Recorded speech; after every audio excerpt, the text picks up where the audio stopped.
மேடையில் வந்திருக்கும் எங்களுடைய டீமுடைய சேர்பர்சன் தியாகுண்ணா, மற்ற எல்லாரும் ஸ்டரிங் கமிட்டி மெம்பர்ஸ் அண்ட் இங்கே வந்திருக்கும் உங்கள் அனைவருக்கும் வணக்கம். ஹாசினி மேம் இவ்வளோ அழகாக எலாபரேட்டாக எல்லாமே எக்ஸ்பிளைன் பண்ணதுக்கப்புறம் அந்த ஒரு பெஞ்ச் மார்க் செட் பண்ணிவிடுவாங்க. அதுக்கப்புறம் அவங்கள மாதிரி பேசணுன்னா ரொம்ப கஷ்டம். அது இந்த கார்ப்பரேட் ஸ்டைலில் பேசுகிறது சத்தியமாக என்னால் முடியாது. முயற்சி பண்ணுறேன். ஆனால் இந்த சிஐஐ அப்படின்னா இந்த அமைப்பை பற்றி அழகாக ஜெயேஷ் அவர்களும் ஹாசினி மேமும் சொல்லியிருக்கிறாங்க. சினிமா, இந்தியன் சினிமா உலகம் முழுவதும் நீங்கள் பார்க்கும்போது ஹாசினி மேம் சொன்னாங்க ஒவ்வொரு இடத்துல பெரிய பெரிய அவார்ட்ஸ் நடக்குது. இப்போ மே மாதமும் வெளிநாட்டில் ஒரு பெரிய அவார்ட் நடக்க போகுது, எல்லோரும் போகிறாங்க. ஆனால் நீங்கள் பார்த்தீங்கன்னா எங்கேயுமே ஒரு இந்தியன் சினிமான்னு அப்படி சொல்லும்போது சவுத் இந்தியன் சினிமா, தென்னிந்திய சினிமா அப்படி அதில் சேர்க்குறதே இல்லை. கதை இங்கேருந்து எடுத்துகிட்டு போவாங்க, ஆர்டிஸ்ட் இங்கேருந்து கொண்டு போவாங்க, மெயின் டெக்னீஷியன்ஸ் இங்கே தான் இருப்பாங்க. உங்களுக்கு உலகத்துலேயே புகழ் வாங்கி கொடுத்து, நம்ம நாட்டுக்கே புகழ் வாங்கி கொடுத்து ரசூல் புகுட்டி ஏஆர் ரஹ்மானும் நம்ம சவுத் இந்தியன் தான். அப்படியெல்லாம் இருக்கும்போது நீங்கள் பாருங்கள், இங்கேருந்து போகும்போது ஒரு அவார்ட் மட்டும் நடக்கும்போது தென்னிந்தியாவிலேருந்து மட்டும் கொஞ்சம் ஒதுங்கி இருப்பாங்க. இன்னும் அந்த தென்னிந்தியா சொல்லும்போது it's part of Indian cinema. அதுவும் தென்னிந்தியா சொல்லும்போது all the 4 south Indian languages நீங்கள் பார்த்தீங்கன்னா it is at par with anybody else in the world. உலகம் முழுவதும் எங்கே இருந்தாலும் த பெஸ்ட் ஆஃப் டெக்னீஷியன்ஸ் உங்களுக்கு இங்கே தான் இருக்காங்க. ஈவன் ஆஸ் அன் ஆர்டிஸ்ட், அதான் even as an actor, Sivaji Ganesan அவர்கள்லேருந்து என்டிஆர் ராமராவ்லேருந்து ஏஆர்ஆர்லேருந்து புரட்சி தலைவர்லேருந்து இங்கே ராஜ்குமார் அவர்கள்லேருந்து எல்லாரும் நீங்கள் பார்த்தீங்கன்னா இங்கேருந்து ஒரு பெஞ்ச் மார்க் செட் பண்ணியிருக்கிறாங்க. ஒரு ஆர்டிஸ்ட், ஒரு ஆக்டர்ஸ். ஏன் இப்போது நீங்கள் பார்த்துட்டிங்கன்னா ரஜினி சார், கமல் சார் மாதிரி யாரால் வர முடியுமா? அப்படி தான் நம்ம சொல்கிறோம். அவங்க டயலாக் நம்ம பார்த்துட்டு பேசிட்டு ஸ்டைலாக நடக்கிறது. இன்றைக்கி இருக்கிறது விஜய் அஜித் பார்த்துட்டு ஸ்டைலாக நடக்கிறது. அவங்கள மாதிரி ஆட முடியுமா? அவங்கள மாதிரி ஃபைட் பண்ண முடியுமா? இதுதான் நம்ம எல்லாமே பெஞ்ச் மார்க் வைக்கும்போது ஒரு முன்னுதாரணமாக வச்சுட்டு நம்ம நடக்கும்போது தென்னிந்திய சினிமா மட்டும் சொல்லும்போது ஏன் நம்ம பின்னாடி தங்கி நிற்கிறோம்? So CIA basically we want to make noise. We want to make a big noise and say we exist. You exist because we exist. Indian cinema சொல்லும்போது இந்தியன் சினிமா இன்னைக்கு உலகம் முழுவதும் எல்லாரும் திரும்பி பார்க்குற அளவுக்கு இருக்குன்னா அதுக்கு முக்கிய காரணம் தென்னிந்திய சினிமா தான். அது ரொம்ப அழகாக அவங்களுக்கு எடுத்து சொல்லணும். சண்டை போடலை. ஆனால் நம்ம வீட்டில் இருக்கிற குழந்தைங்க அவங்கள பற்றி பெருமை நம்ம பேசாமல் வேறு யார் பேச போகிறாங்க? ஸோ சினிமா இண்டஸ்ட்ரி பொறுத்த வரைக்கும் இது எங்களுடைய குடும்பம் நாங்கள் சொல்கிறோம். ஸோ நம்ம குடும்பத்தை பற்றி, நம்ம குடும்பத்தில் இவ்வளோ டேலண்ட் இருக்குது, அது உதாரணமாக வச்சுட்டு நம்ம முன்னாடி போகிறதுக்காக தான் இந்த சிஐஐ. ஸோ முதல்ல சிஐஐக்கு ஒரு மிகப்பெரிய நன்றி. எங்களுக்கு இந்த மாதிரி ஒரு அமைப்பு, ஒரு பிளாட்ஃபார்ம் தேவைப்படுது நம்மளுடைய டேலண்ட் பற்றி பேசுகிறதுக்கும் ஷோ கேஸ் பண்ணுறதுக்கும். So thanks a done to CII. ஆனால் ஃபர்ஸ்ட் டே என்னென்ன நடக்க போது ஹாசினி மேம் சொல்லியிருக்கிறாங்க. நம்மளுடைய மாண்புமிகு முதலமைச்சர் அவர்கள் துவக்க விழாக்க வராரு. அதே மாதிரி நீங்கள் செகண்ட் டே ஃபைனல் நீங்கள் க்ளோசிங் செரமனிக்கு நீங்கள் பார்த்தீங்கன்னா நம்மளுடைய மாண்புமிகு MOS ministry of state of INB L Murugan ji அவர்கள் வராரு. He is coming and felicitating couple of people. But அதுக்கு முன்னாடி ஃபர்ஸ்ட் டே எப்படி ஒவ்வொரு பேனல் டிஸ்கஷன் பற்றி ஹாசினி மேம் சொல்லியிருக்காங்களோ இப்போ எல்லாமே ஃபர்ஸ்ட் டே தான் முடிய போகுது. செகண்ட் டே என்ன இருக்க போகுதுன்னா செகண்ட் டே இன்னும் நிறைய இன்ட்ரெஸ்டிங் இருக்குது. சினிமா, டெலிவிஷன் இது எல்லாமே தே ஆர் கோஎக்ஸிஸ்டிங் இருக்கும்போது ஒரு காலத்தில் டெலிவிஷன் பார்க்கும்போது டெலிவிஷன் சினிமாவில் இருக்கிறவங்க டெலிவிஷனுக்கு வரமாட்டாங்க நான் சொல்லிட்டு இருக்க காலத்தில் கமல்ஹாசன்லேருந்து, ராஜ்குமார்லேருந்து, சிவராஜ்குமார்லேருந்து, மோகன்லால் சார்லேருந்து, நாகார்ஜுனாலேருந்து, ஜூனியர் என்டிஆர்லேருந்து எல்லாரையும் டெலிவிஷனுக்கு வரும். டெலிவிஷனுக்கு ஒரு ப்ரோக்ராம் ஹோஸ்ட் பண்ணுறோமா, இல்லை ஓடிடி பிளாட்ஃபார்மில் நீங்கள் வெப் சீரிஸில் நடிக்கிறீங்களா, இல்லை இன்றைக்கி பிகர் ஸ்டார்ஸோடைய படங்கள் ஓடிடி பிளாட்ஃபார்மில் ரிலீஸ் ஆகுதா, இது எல்லாமே வி ஆர் கோஎக்ஸிஸ்டிங். இது எல்லாமே we are surviving with the help of each other. இன்றைக்கி சினிமா தான் பெருசு, டெலிவிஷன் பெருசு இல்லை, அப்படி எதுவுமே கிடையாது. த சினிமா ஸ்டார்ஸ் இன்றைக்கி television stars biggest cinema stars ஆகிருக்காங்க. So I think we are here to coexist. அண்ட் இது பெண்டமிக் காலத்தில் மட்டும்தான் இந்த மூவ் இருக்குது, அதுக்கப்புறம் இருக்காதுன்னு நினைக்கிறவங்களும் நிச்சயமாக அப்படி நீங்கள் நினைக்கக்கூடாது. Because we are here to make sure that both television, OTT as well as cinema, we survive together. Second day ஒரு அழகான discussion, small budget film discussion. இன்றைக்கி பார்த்தீங்கன்னா ஒரு பெரிய பட்ஜெட்டில் ஒரு 300 கோடி 400 கோடி பட்ஜெட்டில் ஒரு படம் எடுக்கிறோம். சில நேரத்தில் ஓடுது, சில நேரத்தை ஓட மாட்டேங்குது. ஆனால் ஒரு சின்ன பட்ஜெட் ஃபில்ம் எடுத்தாக்கா திடீர்னு எங்கேருந்து வந்துச்சியா இந்த படம் பார்த்தாக்கா எல்லாரும் அந்த படத்தை பற்றி பேசுவாங்க. அந்த படம் வந்து வசூல் ரீதியாக பார்த்தீங்கன்னா பிச்சுட்டு போயிடும். So I think small budget content இருக்குது பாருங்கள். ஒரு படம் எடுக்கும்போது அந்த பட்ஜெட் என்ன பிளான் பண்ணுறோம், அந்த பட்ஜெட்குள்ளே எடுத்துகிட்டு லாபம் பார்த்துட்டு, பட் அதே சமயத்தில் ஒரு மெசேஜும் இருக்கணும், அதே சமயத்தில் மக்களுக்கு வந்து பிடிச்ச மாதிரி ஒரு படம் எடுக்கணும். So what goes in to making a small budget film and yet make it extremely successful அப்படி நான் பார்க்கும்போது நமக்கு வந்து கன்னடா இண்டஸ்ட்ரியிலேருந்து, மலையாளம் இண்டஸ்ட்ரியிலேருந்து, தெலுங்கு இண்டஸ்ட்ரியிலேருந்து எல்லோரும் வராங்க. தெலுங்கு இண்டஸ்ட்ரியில்னு பார்த்தீங்கன்னா தருண் பாஸ்கர் எடுத்த படங்கள் உங்களுக்கே தெரியும். அதே மாதிரி கன்னடாலே வந்து Pavankumar, all these are youngsters. மலையாளத்துலேருந்து விஜய் பாபு, தீஸ் யங்ஸ்டர்ஸ். ஏன்னா இவங்க எல்லாரும் பார்த்தீங்கன்னா சினிமாவுக்காக வரல, இவங்க வேற வேற தொழிலில் இருந்திருக்காங்க. யாரோ இன்ஜினியர் இருக்காங்க, யாரோ ஒரு பிஸ்னஸ் மேன் இருந்திருக்காங்க, யாரோ வெளிநாட்டில் ஒரு ஐடி கம்பெனியில் வேலை பார்த்துருந்தாங்க. ஆனால் அவங்களுக்குள்ளே இருக்கிறது ஒரே ஒரு ஃபயர், ஒரே ஒரு பேஷன், சினிமா உள்ளுக்குள்ளே இருக்குது. நான் சினிமாவில் ஏதாவது பண்ணணுமே அப்படி நான் சொல்லிட்டு சினிமா எடுத்திருக்கிறாங்க. அண்ட் சினிமா எடுக்கும்போது அவங்க கொடுத்த படங்கள் ஒரு ஃபர்ஸ்ட் டைம் பார்க்கும்போது இப்படி கூட படங்கள் எடுக்கலாமா அப்படின்னு தோணும். அந்த மாதிரி கொடுத்த படங்கள். And what goes in to making this small budget films, அதே மாதிரி இந்த படங்கள் எடுக்கும்போது அவங்களுக்குள்ளே இருக்கிறது பயம், அவங்களுக்குள்ளே இருக்கிறது இன்செக்யூரிட்டிஸ், அதை எப்படி வந்து ஓவர் கம் பண்ணி ஒரு சக்ஸஸ்ஃபுல் ஃபார்முலா அவங்க க்ரியேட் பண்ணியிருக்காங்க. So making of small budget films yet extremely successful films. அதுக்காக we have Vijay Babu, Tharun Bhaskar and Pavankumar. அதை தாண்டி இப்போ நீங்கள் பார்த்தீங்கன்னா contemporary challenges faced by television, opportunities that lie ahead. Television இன்னைக்கு ஒரு காலத்திலே தூர்தர்ஷன் மட்டும்தான் இருந்தது. ஒரு காலத்தில் சாயந்தரம் 6 மணிக்கு ஒரு ப்ரோக்ராம் வரும், அது மட்டும் பார்க்குறதுக்கு தூர்தர்ஷனில் உட்காந்துட்ருப்போம். ஒரு காலத்தில் சித்ரஹார் மட்டும் வரும், வெள்ளிக்கிழமை அதுக்காகவே உட்காந்துட்ருப்போம். ஒரு காலத்தில் இன்னொன்று சேனல் வந்துச்சு, அது மட்டும்தான் இருந்தது. ஆனால் இன்றைக்கி அப்படி கிடையாது. எங்கே திரும்பினாலும் அட் யோர் ஃபிங்கர் டிப்ஸ் உங்களுக்கு ஏகப்பட்ட சேனல்ஸ் இருக்குது. அந்த சேனல்ஸ் எப்படி வேணாலும் நீங்கள் எந்த வேணாலும் சேனல் போகலாம். இஃப் இட்ஸ் இன்ட்ரெஸ்டிங் நீங்கள் பார்ப்பீங்க, இல்லைன்னா மாற்றிட்டு போயிட்டே இருப்பீங்க. ரைட் ஃப்ரம் நியூஸ் இருக்கட்டும், ஸ்போர்ட்ஸ் இருக்கட்டும், பாலிட்டிக்ஸ் இருக்கட்டும், என்டர்டெயின்மெண்ட் இருக்கட்டும், ஒன்லி ஃபிக்ஷனல் இருக்கட்டும், நான் ஃபிக்ஷனல் இருக்கட்டும், மூவிஸ் இருக்கட்டும், எது இருந்தாலும் எல்லாமே நீங்கள் பார்க்கும்போது how do we overcome these challenges. Television, the survival of television despite the big screen. அது பார்க்கும்போது இட்ஸ் டெஃபினெட்லி நீங்கள் வெளியில் பார்க்கும்போது சீரியல்னால் ரொம்ப ஈஸி தானே ஐயா, ஆனால் சீரியல் தான் ரொம்ப ரொம்ப டிஃபிகல்ட்டான விஷயம். நான் சீரியல் ப்ரொடியூசரும், டெலிவிஷன் மூவிஸ் ப்ரொடியூசர் இருக்கேன், ஆனால் டெலிவிஷன் ப்ரொடியூசரும் நான் இருக்கேன். ஸோ டெலிவிஷன் பண்ணும்போது உங்களுக்கு வந்து குறிப்பிட்ட நேரத்தில் வந்து இங்கே தான் இன்டர்வல் வரும், இங்கே தான் வில்லன் என்ட்ரி இருக்கும், இங்கே தான் ப்ரீ கிளைமேக்ஸு, இங்கே தான் சாங்கு, இங்கே தான் கிளைமேக்ஸு, இங்கே தான் தி எண்ட். அப்படி கிடையவே கிடையாது. எங்களுக்கு வந்து டிஆர்பி எப்படி வருதோ அதுக்கேற்ற மாதிரி நாங்கள் வந்து வாரம் மாற்றிட்டே இருக்கணும். சேனல்லேருந்து சொல்லுவாங்க இது கொஞ்சம் சரியில்லை, இது கொஞ்சம் பண்ணுங்கள். நாங்கள் பார்க்கும்போது ஆடியன்ஸ் ரியாக்ஷன் பார்த்துட்டு we have to make the changes. And how do you succeed and survive in television? And who else can be a better person இந்த ஒரு கான்செப்ட் எடுத்துகிட்டு நாங்கள் வந்து டிஸ்கஷன் நடக்கும்போது எங்களுக்கு தெரிஞ்ச we all very readily agreed that இந்த panel டிஸ்கஷனுக்கு Radhika Sarathkumar ma'am இருந்தாக்கா ரொம்ப அழகாக இருக்கும். ஏன்னா அவங்க தான் வந்து பிக் ஸ்க்ரீனில் இந்த ஸ்மால் ஸ்க்ரீனுக்கு வந்து நாங்கள் பார்க்கும்போது ராதிகா சரத்குமார் ரெடான் அவங்க ஒரு கம்பெனி க்ரியேட் பண்ணும்போது she was a pioneer in bringing the big screen charisma to small screen. அவங்களுடைய சீரியல்ஸ் எல்லாமே பார்த்துட்டிங்கன்னா யாராலையும் அந்த மாதிரி ஒரு டிஆர்பி ரேட்டிங்ஸ் கொடுக்க முடியல அந்த காலத்தில். And she's always looked up as one of the best television producers who has survived all the odds despite multiple channels, despite multiple programs all over. அவங்களுடைய ப்ரோக்ராம்க்குன்னு தனிப்பட்ட ஒரு கூட்டம் இருக்குது. சாயந்தரம் உட்காந்துட்டு ஐயோ ராதிகமாக வராங்களா, அவங்க சீரியல் பார்த்து தான் ஆகணும்னு சொல்லிட்டு உட்காந்து பார்ப்பாங்க. What were the challenges that she faced when she came into television from big screen? I'm sure எல்லாரும் பார்க்கும்போது சினிமாவில் நடிச்சுட்டு டெலிவிஷனுக்கு வராங்க, யார் சினிமாவில் மார்க்கெட் இல்லை, அதுக்கு தான் டெலிவிஷனில் வராங்க, அந்த மைண்ட் தாட் அந்த காலத்தில் இருந்தது. ஆனால் இப்போ கிடையாது. பட் அந்த சேலஞ்சஸ் ஓவர் கம் பண்ணிவிட்டு எப்படி அவங்க ஒரு இது வரைக்கும் அவங்களுடைய ப்ரொடக்ஷன் கம்பெனி ரெடான் சொல்லும்போது ஒரு it's a very reputed firm அப்படி சொல்லும்போது what made her take the decision and what really went into building such a huge empire and saying that Redan is a name to reckon with.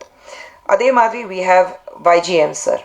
Cinema இருக்கட்டும், television இருக்கட்டும், theatre இருக்கட்டும், as a producer இருக்கட்டும், எல்லாமே அவருக்கு வந்து it's at his finger tips.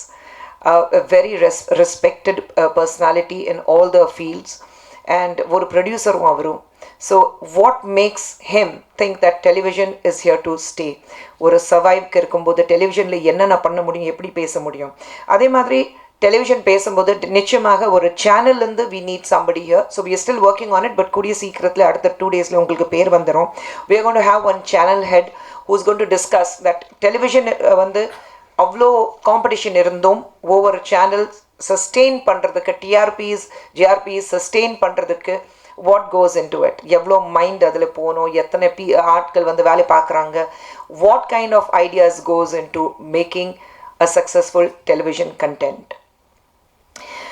அதுக்கப்புறம் இருக்குது உங்களுக்கு ஷோகேசிங் ஸ்டார்ட் அப்ஸ். இன்றைக்கி இந்தியாவில் நீங்கள் பார்த்தீங்கன்னா ஸ்டார்ட் அப்ஸ் எல்லோரும் வந்து ஒரு காலத்தில் வெளிநாட்டில் போய் தான் நம்ம வேலை பார்க்கணுன்னு இருந்தது. ஆனால் இப்படி கிடையாது. இன்றைக்கி you have all the opportunities within a country itself, within a borders itself, you can definitely make a mark. நீங்கள் வந்து ஒரு ஸ்டார்ட் அப் ஆரம்பிக்கணுன்னா எல்லா ஃபெசிலிட்டிஸ் உங்களுக்கு இருக்குது. நீங்கள் ஒரு ஸ்டார்ட் அப் ஆரம்பிச்சு you can immediately be a very very successful entrepreneur. And அப்படி இருக்கும்போது we have Dhananjayan sir who will be moderating that context ஃபுல்லாக வந்து, ஏன்னா அவருக்கு எல்லாம் தெரியும் as a producer, as a maker, எல்லாமே he's been in different fields, both television and movies, so அவருக்கு தெரியும் what it takes.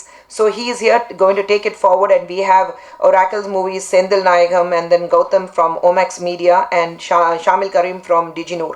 So இது எல்லாமே வந்து all these people, these again youngsters, they all belong to that new generation of entrepreneurs. The startup India na சொல்லும்போது, அந்த startup program சொல்லும்போது அவங்களுக்குன்னு ஒரு பேஷன் இருந்தது, கொஞ்சம் டிஃப்ரெண்ட்டாக பண்ணணும், எங்களுக்கு ஒரு மைண்ட் செட் இருக்குது, I have to do something different. And all 3 of them, they are extremely successful in their own ways, and they have created a path for different people to follow and say that I can do it if I'm passionate about it. So we have them. The next is a very very important one, the OTT revolution, impact on subjects, budget, talent and opportunities. OTT in the last 2 years, especially in the pandemic, பார்த்தீங்கன்னா OTT பார்க்காத ஆட்களே கிடையாது.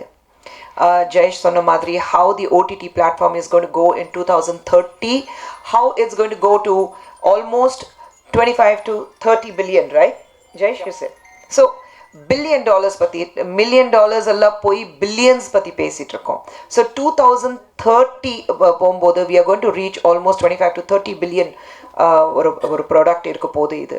So there's so much of work going into it, and talent. and OTT பொறுத்த வரைக்கும் it is only content oriented. யாரும் அந்த பெரிய star இருக்காங்க உடனே வாங்க நாங்கள் உங்களுக்கு ப்ராஜெக்ட் கொடுத்துறோங்கிறது கிடையவே கிடையாது. Content oriented, people do sit and you have different people in different platforms working on the content. So அந்த கண்டென்ட் பற்றி பேசுறதுக்கு OTT கண்டென்ட், ஏன்னா எல்லாமே பட்ஜெட்லேருந்து எல்லாமே அவங்க பிளான் பண்ணுவாங்க. ஸோ அனூப் சந்திரசேகரன் மீடியா மேவன்லேருந்து அவர் வந்து இது பண்ண போகிறாரு. And then we have vice president of Netflix India Monica Shergill, we have Disney Hotstar and HSM TV network Gaurav coming in, and Samir Nair of Applause Entertainment. 3 people who are extremely successful. Disney Hotstar இருக்கட்டும், Netflix இருக்கட்டும், Samir Nair Applause Entertainment இருக்கட்டும். சமீர் பொறுத்த வரைக்கும் நீங்கள் எந்த OTT platform, நீங்கள் எந்த பிளாட்ஃபார்மில் வந்து ஆன் பண்ணாலும், ஒரு வெப் சீரிஸ் இருக்கட்டும், வெப் மூவிஸ் இருக்கட்டும், உங்களுக்கு வந்து ப்ரொடக்ஷனில் வந்து அப்ளாஸ் வரும், சமீர் நாயர் பேர் வந்து தான் ஆகும். Because he's given his success ratio is completely over the top. அதே மாதிரி Gaurav Banerjee from Hotstar and Monica Shergill ஒரு பெண் vice president of Netflix India சொல்லும்போது ரொம்ப பெருமையாக இருக்குது. ஏன்னா very young people coming in and women taking over and standing probably I wouldn't say at par, a little ahead of men in many places. சொல்லும்போது ரொம்ப பெருமையாக இருக்குது. So it's a great honor for us to have Monica joining us for this panel discussion. How are theatres retaining the edge? நம்ம வந்து television பேசிட்டோம், நம்ம வந்து OTT platform பேசிட்டோம், ஆனால் பேக் டு தியேட்டர்ஸ்க்கு ஆட்கள் இந்த பெண்டமிக்கில் உங்களுக்கு வந்து தியேட்டர்ஸ் வந்து ஷட் டவுன் இருந்தது, அப்புறம் 50% ஓப்பன் ஆயிடுச்சு, அப்புறம் 100% ஓப்பன் ஆயிருக்கு. ஒரு பயம், ஃபில்ம் மேக்கர்ஸ்க்கு ஒரு பயம் இருந்தது, மக்கள் வந்து மறுபடியும் தியேட்டர்ஸ்குள்ளே வருவாங்களா, அந்த ஒரு பயம் இல்லாமல் தியேட்டர் ஓனர்ஸ் இருக்காங்க பாருங்கள், அவங்களுக்கு ஒரு பயம். How are we going to maintain the theatres? It's not easy. ஒரு தியேட்டர் மெயின்டைன் பண்ணுறது ஈஸியான விஷயமே கிடையாது. எல்லாமே வந்து நீங்கள் அதில் பார்க்கணும், what goes in to it to bring the people to assure that அவங்களுடைய சேஃப்டியும் இருக்குது, அதே சமயத்தில் யூ பிரிங் இன் 100% கெப்பாசிட்டி இருக்குன்னா அந்த தியேட்டர்ஸ்க்கு மக்கள் வரணும்னா எது பார்த்துட்டு வருவாங்க? படங்கள் இருக்குது, ஆனால் அந்த தியேட்டர் நல்லா இல்லைப்பா, அந்த தியேட்டருக்கு போனேப்பா கொசு அடிச்சுதுப்பா, அந்த தியேட்டருக்கு போனேப்பா அந்த சேர் சரியில்லைப்பா குத்துதுப்பா, அந்த தியேட்டரில் கொஞ்சம் ஏசி சரியில்லைப்பா, இதெல்லாம் வந்து கம்ப்ளைண்ட்ஸ் இல்லாமல் ஒரு பெண்டமிக் அப்புறம் maintaining the theatres, how do you bring the audience back in to the theatres இருக்குது, and what goes in to maintaining this theatres, அது எல்லாமே இருக்குது பாருங்கள். Competition is so high. So அப்படி இருக்கும்போது இந்த டிஸ்கஸ் பண்ணுறதுக்காக we have vice president of theatre development IMAX Preetham Daniel, and then of course we have Rohini குரூப்ஸ்லேருந்து நிகிலேஷ், வெட்ரி தியேட்டர்ஸ்லேருந்து ராகேஷ் கௌதமன், அண்ட் ஷெனாய் சினிமேக்ஸ்லேருந்து சுரேஷ் ஷெனாய். ஸோ இவங்க தான் 3 பேர் வந்து டிஸ்கஸ் பண்ண போகிறாங்க. I think it's extremely important. ஏன்னா ஃபில்ம் மேக்கர்ஸ் சொல்லும்போது யார் யார் வந்து ஃபில்ம் மேக்கராக இருக்கணும், சும்மா சினிமாவில் வந்து இது மட்டும் தான் பிஹைண்ட் த ஸ்க்ரீன் என்ன நடக்குது மட்டும் தெரிஞ்சால் போதும், இல்லை ஆக்டர்ஸ் என்ன பண்ண போகிறாங்க தெரிஞ்சால் போதும்னா இருக்கக்கூடாது. It should be more about what goes into making a successful producer, a successful film. Hasi ma'am சொன்ன மாதிரி it's a combined effort. So theater owners, how they survive in this pandemic and how they bring the audience back, how to maintain the theaters is extremely important. அதுக்கப்புறம் காசு பணம் துட்டு மணி content monetisation and policy. இது வந்து ஒரு fire side chat மாதிரி இருக்கும், கேள்விகள் இருக்கும், அதுக்கு பதில் வரும், வெரி என்டர்டெயின்மெண்ட் இருக்கும். நம்ம வந்து மணி சைடட் இருக்குது, we are talking about finance and everything. அதுக்காக இப்போ நமக்கு ஃபினான்ஸ் புரியாது, நம்ம என்ன பேச போகிறோன்னா இருக்கக்கூடாது. It is extremely important to learn. ஏன்னா நீங்கள் வந்து until unless you don't learn the trade, நீங்கள் பிஸ்னஸ் எப்படி பண்ண போகிறீங்க? ஸோ அதுக்காக you have content monetization. And இது பேசுகிறதுக்காக லைக்கா ப்ரொடக்ஷன்ஸோடைய சிஇஓ ஆஷிஷ் சிங் மாடரேட் பண்ண போகிறாரு. And then we have a very own dream warrior பிக்சர்ஸ்லேருந்து எஸ்ஆர் பிரபு அவர்கள் பேச போகிறாரு. ராம்ஜி நட்ராஜன் இங்கே தான் இருக்கிறாரு, ராம்ஜி அவர்கள் இருக்கிறாரு. And Sanjay Wadhwa, chairman phonographic digital limited and director of international media acquisition corp. So அவரும் இருக்க போகிறார். So 3 people from different platforms. And அவங்க வந்து what goes in to making into looking into the finance and எல்லாமே பார்க்கும்போது how do you manage that, finance எப்படி பார்க்க போகிறோம், finance எப்படி பண்ண போகிறோம், அதுதான் பார்க்க போகிறோம். So these are the interesting list of panel discussions. 2வது நாள் என்ன நடக்க போகுது, நான் ஏற்கனவே சொன்ன மாதிரி ரொம்ப முக்கியமானது. இதில் வந்து நம்மளுடைய MOS எல் முருகன் அவர்கள் வராரு ஃபார் த ஃபைனல் செஷனுக்கு. அவர் வந்து ஃபைனல் க்ளோசிங் செரமனிக்கு வேலிடேஷனுக்கு வராரு. அண்ட் இதில் ரொம்ப அழகான விஷயம் என்னென்னா, ஒரு அவார்ட் நாங்கள் கொடுக்க போகிறோம், ஐக்கன் ஆஃப் சினிமா சொல்லும்போது பேன் இண்டியா இது இருக்கிறதுனால, சினிமா சொல்லும்போது ஆல் த லாங்குவேஜஸ், நம்ம வந்து குறிப்பிட்டு வந்து சவுத் இண்டியன் சினிமா நம்ம மட்டும் சொல்லலை. we are talking about pan India. India முழுவதும் ஒரு நபர் நமக்கு தெரியும்னா அவருக்கு ஒரு ஐக்கன் சொல்கிறோன்னா, ஒரு ஐக்கன் இருக்கும்போது அவருக்கு அந்த அவார்டு கொடுத்துட்டு அவரை ஃபெலிசிட்டேட் பண்ணணும். ஸோ நாங்கள் டிஸ்கஸ் பண்ணும்போது the entire steering committee we came up with one name and that was AR Rahman. So A R Rahman அவர்களுக்கு நாங்கள் வந்து ஐக்கன் அவார்டு கொடுக்க போகிறோம். ஏன்னா அவார்டு கொடுக்கறது நம்மளுடைய MOS எல் முருகன் அவர்கள் கொடுக்க போகிறாரு. So we are going to have a lot of fun, we are going to have a lot of entertainment, we are going to have a lot of discussions, we are going to have a lot of different details irukku. And cinema na behind the screen, in front of the screen, back of the screen, inside the theater, outside the theater, get into the box of television. எத்தனை minds இதில் இருக்குது டிஸ்கஷனுக்கு, எத்தனையோ வகை இருக்குது, எத்தனையோ platforms இருக்குது. what are the different forms, what are the different platforms to make a film for OTT content, for television, எல்லாமே இந்த டிஸ்கஸ் பண்ண போகிறோம்.